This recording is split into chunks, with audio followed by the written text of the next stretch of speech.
Hi friends, Kestrel here, welcome to my home kitchen. Today we are going to be making a little bit of a different type of pot de creme. It's going to be white chocolate ube lavender. And so I'm going to start off by making a lavender syrup. I have 1 teaspoon of lavender, culinary grade lavender flowers in here. That's very important. There are certain types of lavender you never want to eat. This is English lavender, and it came from a tea shop. And yeah, it is culinary grade. Spanish lavender, do not eat that. It smells wonderful, but don't eat it. Okay, so I'm going to get this started. I've got my lavender in here. I've got ½ a cup of water and 1 cup of sugar. I'm going to bring this up just until the sugar has dissolved in the water. And then we are going to pour it off and strain it, and that will be our syrup. Okay, so what I'm doing right now is I'm stirring this. What I forgot to mention earlier is I added ¼ teaspoon of cream of tartar to this. And the reason I did that was because I want this to be an invert sugar that then kind of smooths everything out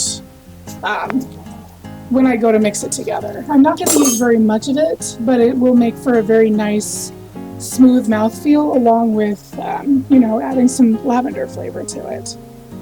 And it's like killing 8 birds with 1 stone. So anyway, yeah, so we are just going to wait for this to dissolve. And we're not going to wait for it to turn into any kind of candy or anything. It's just going to dissolve. So we'll be back in a few minutes. Okay, so this is what it should look like when I turn the heat off. I'm going to allow this to sit for just 5 minutes. And then I will go ahead and strain it out. So we will be back in that time. Okay, so now what I'm going to do is I'm going to weigh out my white chocolate. And I want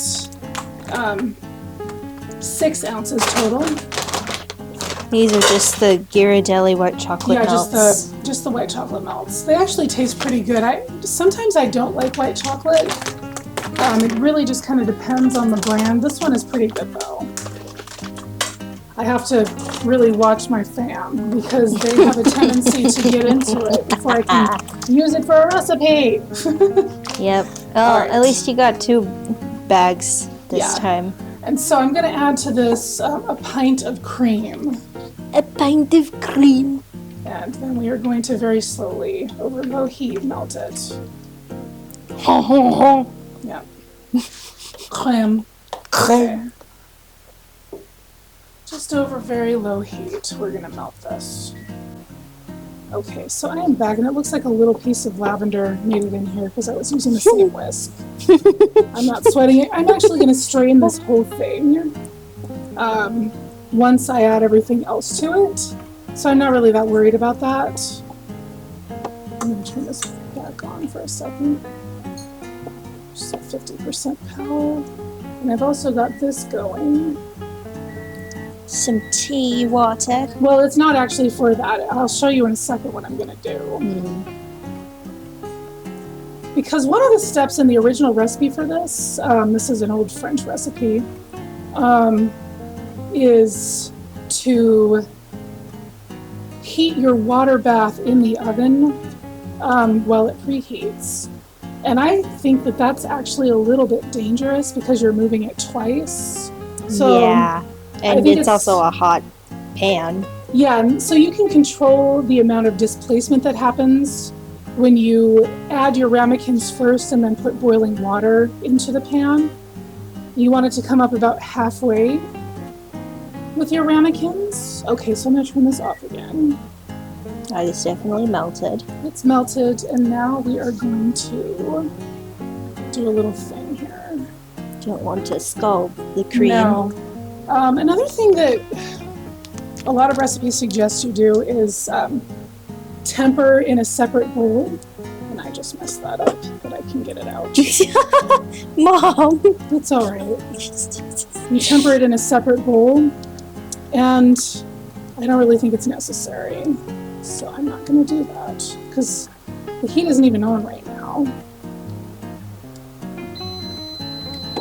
Show you what I'm going to do. And so that means that that is ready. I'm going to turn this all the way off and just leave it for a second. It'll be fine. And I'm going to come over here And I'm going to strain out my syrup. All right, that looks good. Take this away. Over here. Hopefully these egg yolks didn't just curdle. No, they're fine. They're fine. You can see that they didn't. So we'll come back to this. And we are just going to very gently, I'm actually going to go down in heat. Just a very low heat. Don't want anything too hot. So very low heat. And in this case, sometimes when you're doing this sort of recipe, you want to bring it up to a certain temperature, but since we're going to be baking this, I'm not doing that. All we're really doing here is combining these things. So I'm going to grab a sieve, and then we are going to move that.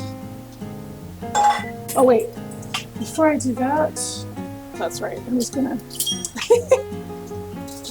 grab another one of these. It's no big deal. I'm actually going to taste this. Ooh, that's delicious. That's so good. All right.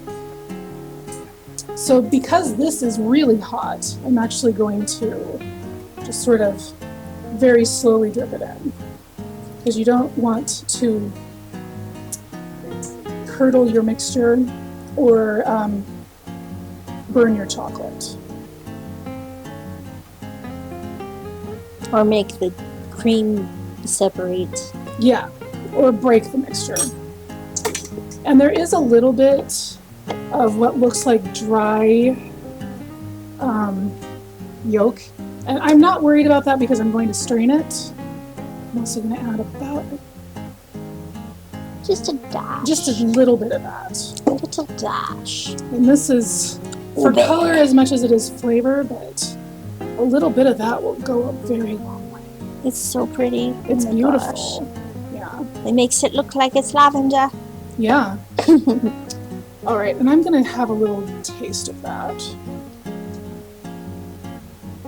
So,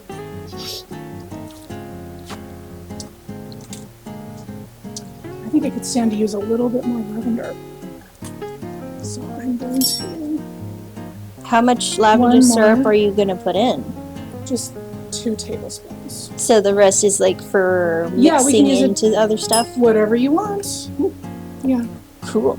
All right, I think that looks good. So I'm going to stop there. And I'm going to strain this. I'm not worried about that. Okay.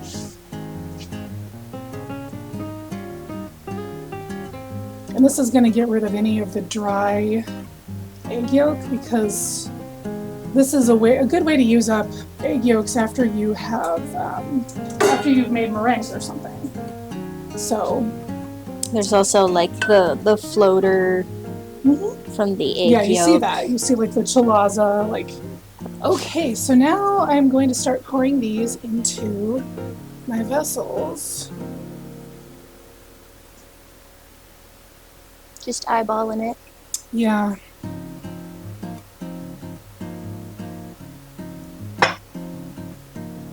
All right.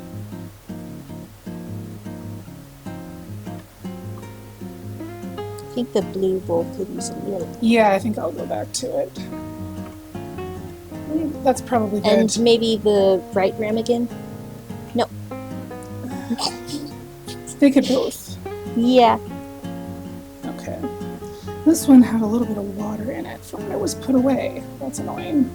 It'll be okay. It'll burn off. It'll be okay.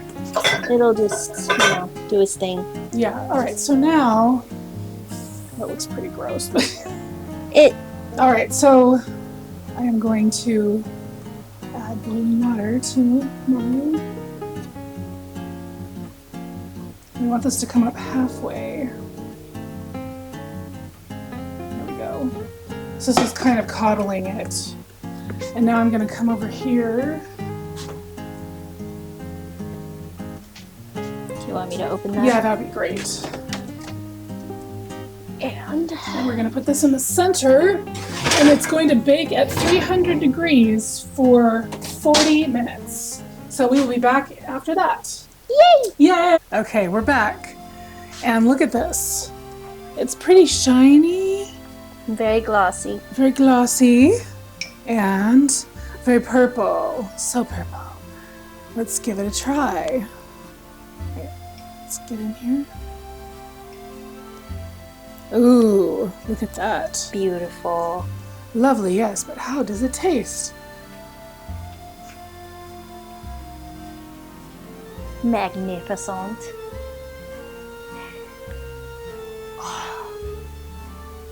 Dude!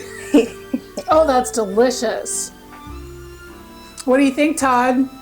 Really good. See, somebody who doesn't like lavender, he's scarfing it. This is delicious. This is so good. Thank you, Jen, for suggesting I try lavender things. Yeah.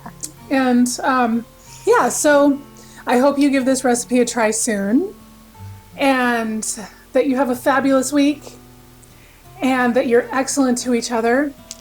Like, share, subscribe, and I'll see you next time. Bye-bye. Bye-bye.